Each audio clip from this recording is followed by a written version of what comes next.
It is this, that the body count, forgive that phrase, but the body count of apathy is enormous. I think we all know that across our globe in this day, humankind is suffering horribly. Whether it be in the case of a lack of access to medicine, whether it be child soldiery, child prostitution, drug addiction, living in war zones, that the death toll and the amount of suffering that is actually currently going on in our world because of an unwillingness to stand up and do something is far more numerically, I would suggest, than any crusades. It is apathy that we should be most afraid of, most willing to actually countenance.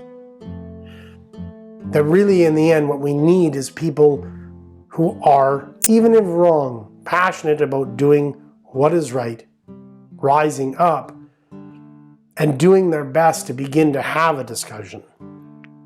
A discussion based on rationality, on investigation, on research, on devotion and high-mindedness. To reach out to see someone else not as an other, as an alien, but as a brother or sister that we can actually have dialogue with. In the end, this is a call for help. I think in the end, that's really the general appeal I want to make to my friends.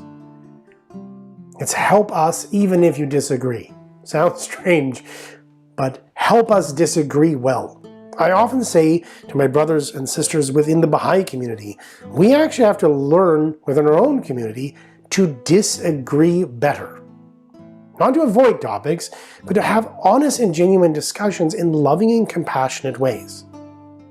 To maintain peace. And in doing so, be able to reach out to someone else, have a radically different worldview, empathize with their perspectives, and do our best to actually answer it. Let us strive with all our powers to unite the East and West, so that the nations of the world may be advanced, and that all may live according to the one foundation of the religions of God. The essentials of the divine religion are one reality, indivisible and not multiple. It is one.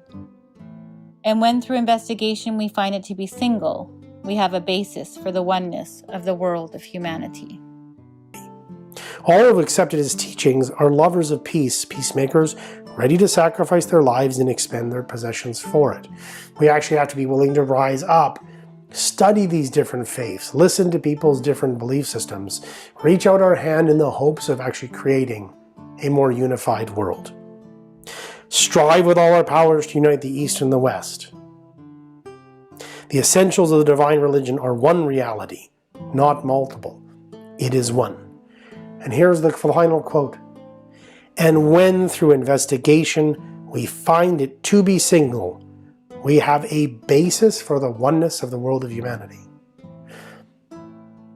Through investigation, through the use of our intellect, when we can finally come to a place where we're willing to use our minds, put aside our prejudices and our biases, and truly investigate these dispensations, we can actually show rationally that they are one.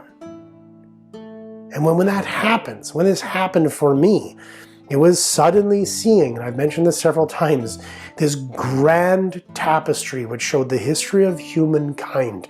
All these different scenes in this great spiritual drama of humanity that shows we really truly are one. That the light that is in the Buddha is the same light in Jesus Christ. That the light that is shining through the Prophet Muhammad from the Arabian Peninsula is that light which was shining in Krishna. All we have to be willing to do is talk and explore. Thank you very much.